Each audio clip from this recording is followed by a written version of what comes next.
Hello everyone, my name's Cliff and welcome back to my channel. This is Cliff's Dark Gems. And if you're new here, hope you enjoy the video, have a blast. Yeah, and tonight I'm going to do a kind of belated wrap up of all the books that I read in January.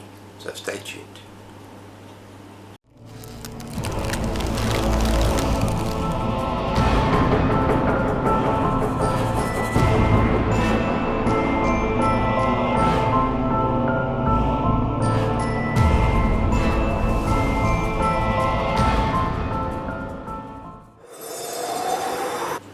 Okay everyone, so I read 6 books in January, which might not seem like a lot, well it's kind of not, but there were a couple of chunkers, and also there were a couple of books, and I'll point them out, that took me a long time, a very small font, and I kind of struggled my way through, but all in all it wasn't a bad reading month.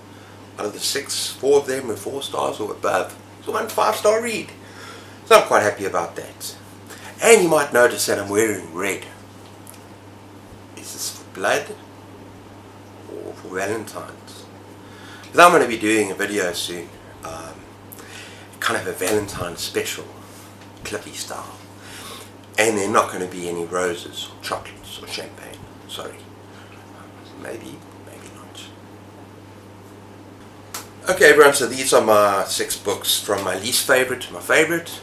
Although probably the top 4, pretty similar, but I think my least favourite book was The Drift by C.J. Tudor. Now this was the Fright Club book of the month for polar horror, and it was kind of a unanimous decision amongst the 3 of us actually doing the live chat that it wasn't a great book, and I'm going to give my reasons. Now first of all, there were 3 kind of separate storylines. In the first storyline, I can't even remember the name of the characters. That was part of the problem. Characters were kind of boring, not well realized, and took me out of the story a bit. But yeah, and also kind of reads like a thriller. It's more a thriller, it's not so much horror, even though it gets gory and violent. Well, the first part of the story, you got this bus carrying these students from this kind of private school. And it's in a snowstorm, and the bus careens off the road and traps everyone inside, and also all the characters have secrets, which is kind of interesting. And the second part is this cable car kind of comes to a standstill over the mountain, and it's snowing and it's a storm and they're trapped in this cable car. Okay, those first 2 parts of the story for the first half of the book were actually really good, kind of engaging. Didn't mind the characters, but it was tense. And the one, there was a killer on board. You don't know who the killer is. And as I said, they all got secrets, they all got some backgrounds, there's a mystery involved.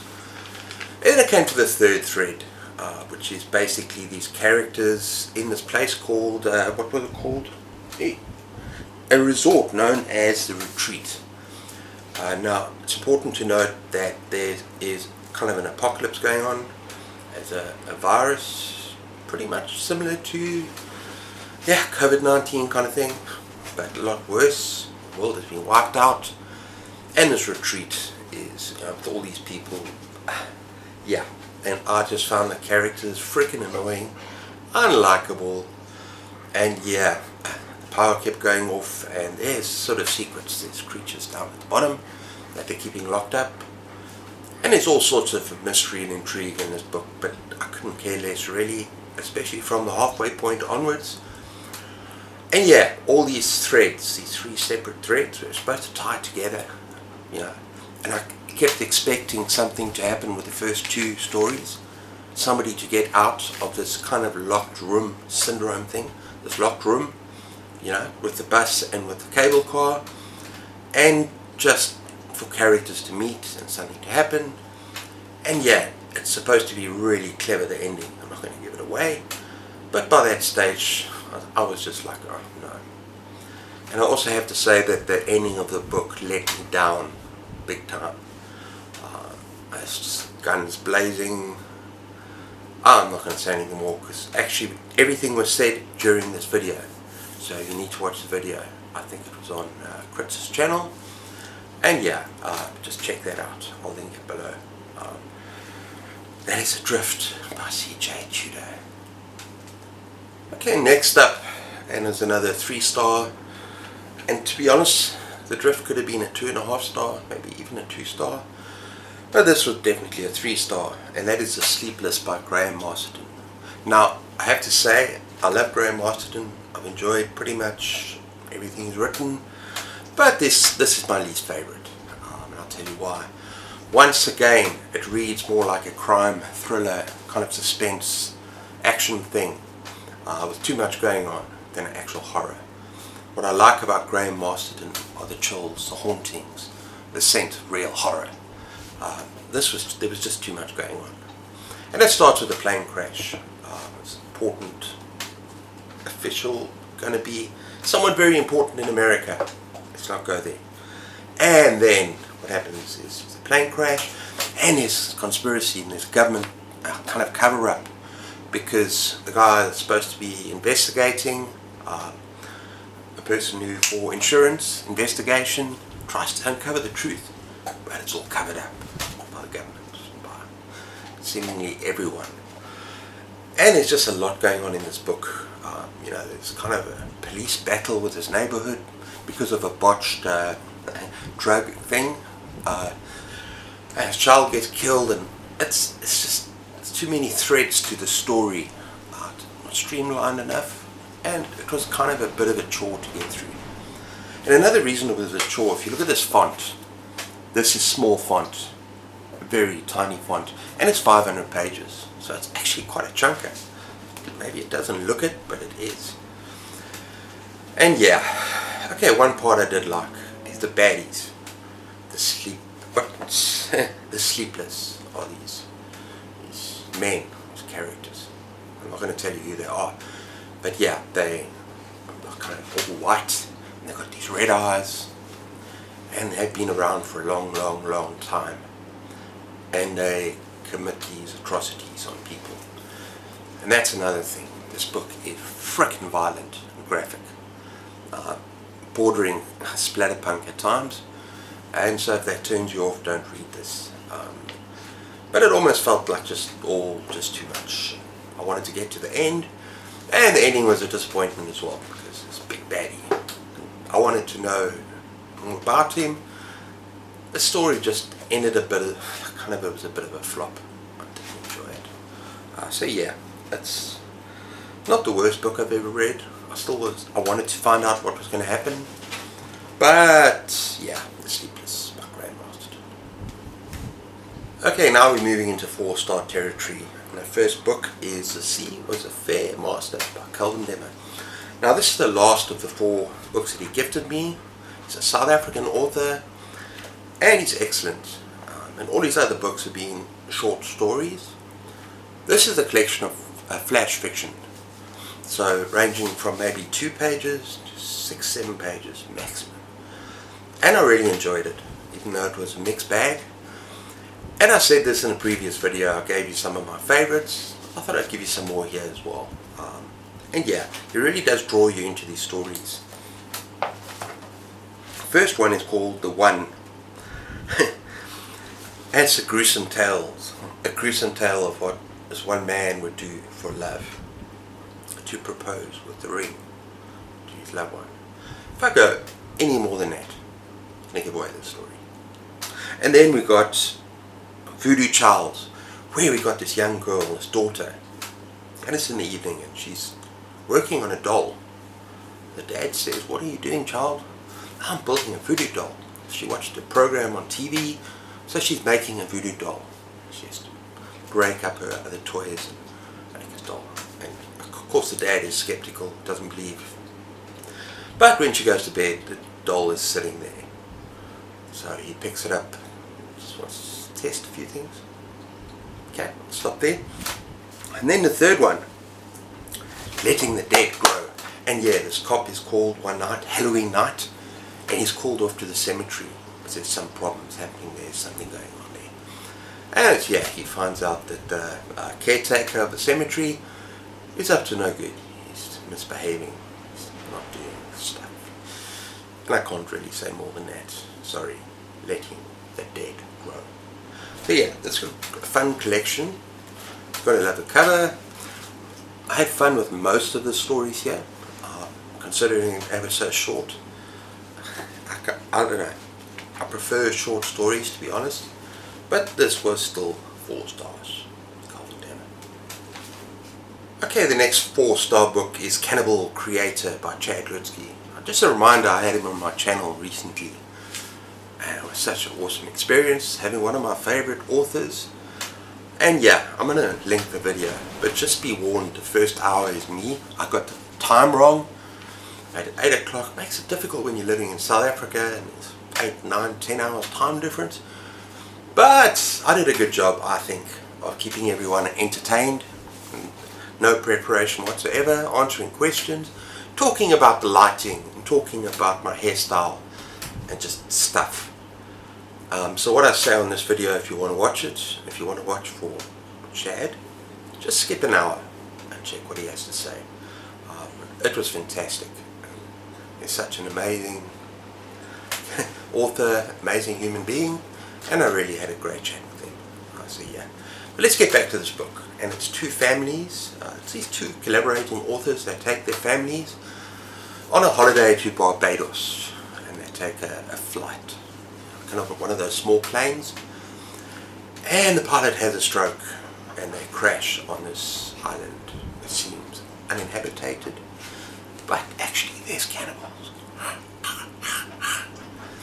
But this is no ordinary cannibal story, and what Chad does here very well is he kind of subverts your expectations of what a cannibal story should be like, and there's all sorts of twists and turns, and it ended up being a lot of fun. And even though I prefer his more emotional coming of age horror, I really enjoyed this book. So yeah, it's Cannibal Creator by Chad Lutsky. Okay, next up, and I have to say I gave this book 4 stars. It's more like 4.5. It Speaks the Nightbird by Robert McCammon. And I had a wonderful chat with my dear friend Nikhil over at Shelf Esteem. I'm going to link him below as well. I had a chat on his channel with this book. It took us over an hour to kind of do a deep dive into this book. It's not going to take me an hour here. But yeah, it's an awesome historical novel, kind of with horror elements. And it's interesting because this is a Matthew Corbett series, the first of the Matthew Corbett series, and I'm going to be reading every month. And it's the first book that Robert McCammon wrote after sort of a layoff of 10 years. And he did that because he had a problem with the publishers who wanted horror content. They wanted him to just kind of continue with the horror. It's about money. And so he got fed up and he came back with this, and I'm so glad he did. But this is a dark book, people, and I think horror lovers will really enjoy it as well. It's kind of a mystery as well. It's a historical novel, and it's about this magistrate and his clerk, who happens to be Matthew Corbett. First we see of him in 10 novels, I think. And they kind of, it's this 1699, I think, so 17th century. And they're on the way to this town that's kind of in turmoil to investigate the possibility that this woman is a witch. And yeah, it's fascinating, and I loved how you are immersed into the setting of, it's South Carolina, yeah, so it's pre-colonial times, and it's mucky, and it's just this atmosphere, and there's dangers of like Indians, wild beasts, and the town itself just feels like kind of grimy and marshland and everything. There's something stopping, you know, the ground growing crops, and there's fires that kind of come out of nowhere. So everyone is blaming this woman, Rachel, saying she's a witch, she's causing all this harm. But obviously there's more at play, possibly, and Matthew investigates. Such a wonderful, wonderful character. And yeah, I really enjoyed this book. Okay, and there's one quote that I think really encapsulates this novel for me. And Matthew, as a person, is curious, It is very powerful, and I love this quote. And it says, "Tell me, what is the point of life?" Hang on. "Tell me, what is the point of life? Truth, if truth is not worth standing up for, if justice is a hollow shell, if beauty and grace are burned to ashes, and evil rejoices in the flames, shall I weep on that day and lose my mind, or joy in the rejoicing and lose my soul?" This is such a good book, such a beautiful book, awesome characters. All the characters are important, but Matthew Corbett steals the show. And this is him saying, because he does not believe, okay, I can't go on, I don't want to go into spoilers, but read this book. It's kind of powerful. Really enjoyed it. And watch the video. Or not, because it's spoilers. Okay everyone, in my 1 5-star book for January. Woohoo! And a potential book of the year? No, I'm not sure. We'll have to wait and see. And that is One Flew Over the Cuckoo's Nest by Ken Kelsey. Now, I thoroughly enjoyed this book. It made me laugh, it made me cry. It just really put me through the emotional ringer. Sometimes I was soaring, it was delightful, wonderful, laughter. And sometimes it just makes you despair. And it most definitely makes you think. And it's disturbing in parts. But it made me think long after I finished reading it. And yeah, I really enjoyed myself. Couldn't stop thinking about some of the characters. It was so well done. And I wanted to just look at because I actually have reviewed this book already on my update.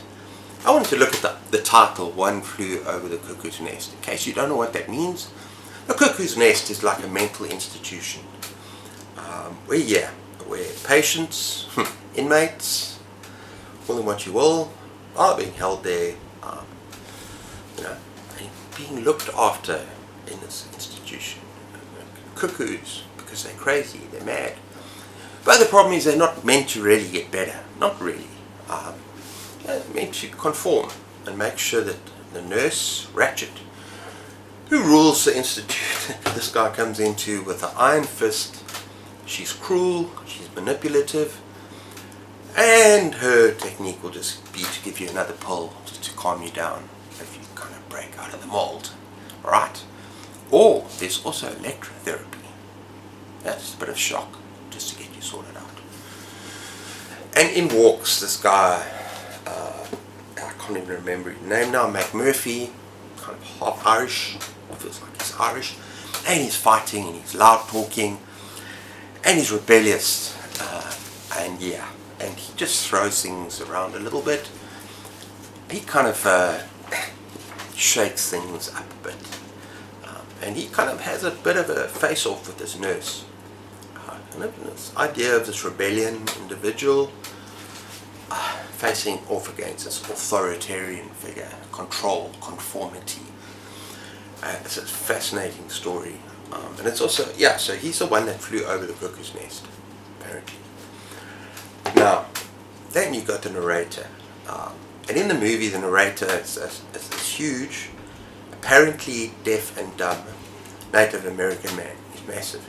But in the movie, he doesn't do anything. He stands there. But he's lovable. But no one can get him to do anything. In the book, he's the narrator. Because he's not deaf. He's not dumb. He sees everything that's going on in this institution. And it's just so amazing to hear from him. Just the little stuff that happens. He's got problems of his own. He has his, I wouldn't call them visions. I wouldn't call him bipolar. I don't know what he is. But he has these kind of visions of mist rolling over. I should have found this quote, sorry people. But how it's sometimes safer just to stay in the mist. To lose yourself. Then to go out. It's painful to push yourself out there. To see people, to talk to people, to hear people. It hurts. Sometimes it's better just to stay back in the mist. Let it roll over you. And this really spoke to me because, as I said in the other video, I do suffer from mental health, and I'm going to put it out there.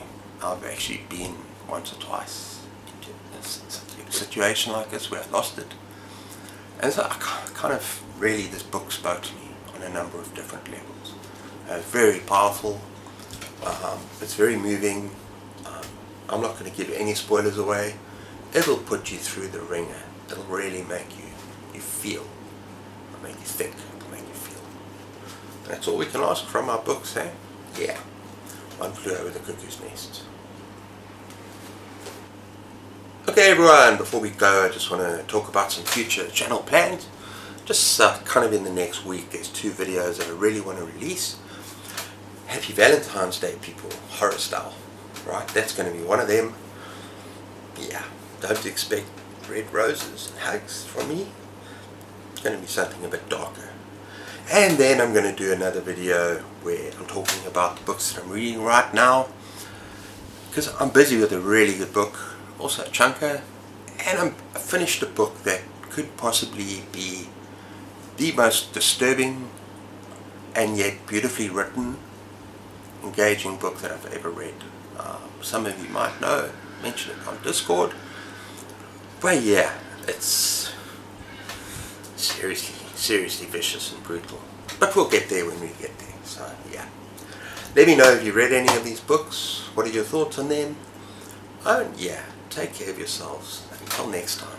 I love talking with you down in the dark spaces, by the way, so please leave comments, but with respect. Yeah, so until next time, take care of yourselves, keep those pages turning, and cheers.